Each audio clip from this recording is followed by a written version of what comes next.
Well, hey, everybody. Welcome back to From the Porch with Danny Cosby. I want to thank y'all for joining me today. We're excited to say that we're going to be releasing these every Wednesday. Some will be interviews, some will be just motivational moments like this is. And just to be brief, I won't be long winded today. I wanted to share with you something that the Lord has been ministering to me with. And to be honest with you, I don't want to give you something that God hasn't given me, right?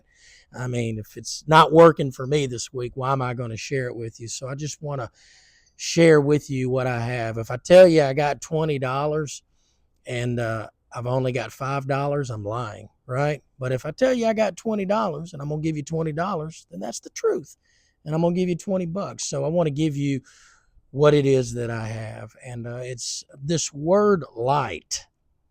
And it can be looked at in two different ways. And the Lord's been working with me on the two different ways this word works. And the first way is to not be heavy, right? Lightweight, to just kind of be lightweight. And one of my favorite scriptures in Matthew 11, Jesus says, "Come to me, you who are laboring and heavy laden, and I'll give you rest."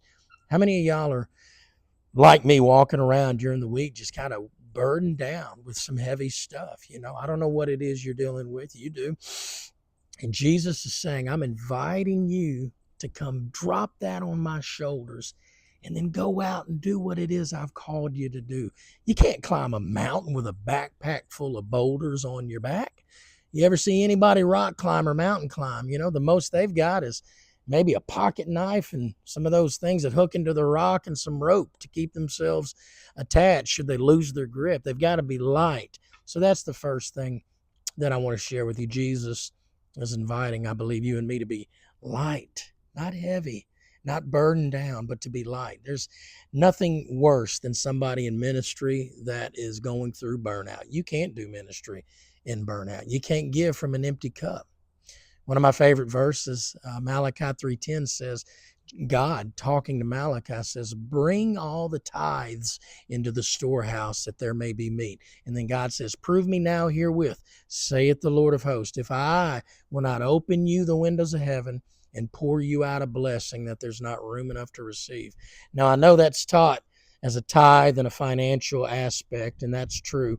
But I just want to go a little different route with it today with you. That God, our tithe, can be our time spent with God.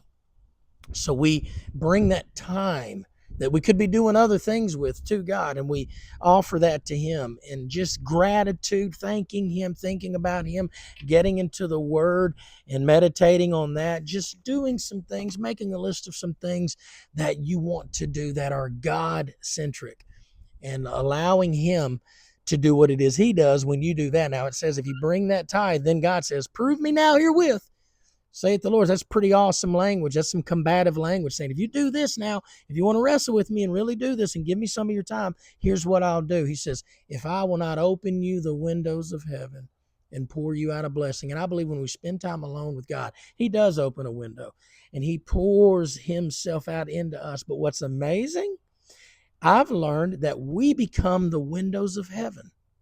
And He sends us out into the world, our workplace, the church, or in our family even.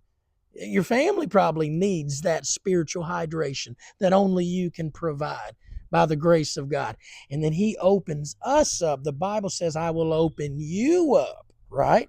"And pour you out a blessing that there's not room enough to receive it." So what's exciting is you and I, as we bring our burdens to the Lord and we lay them down and we become light with the things that we are dealing with, He pours Himself out into us and He sends us out, and we become the windows of heaven, and He opens us up and He pours us out a blessing. And the second and final thing to do with light is to be light.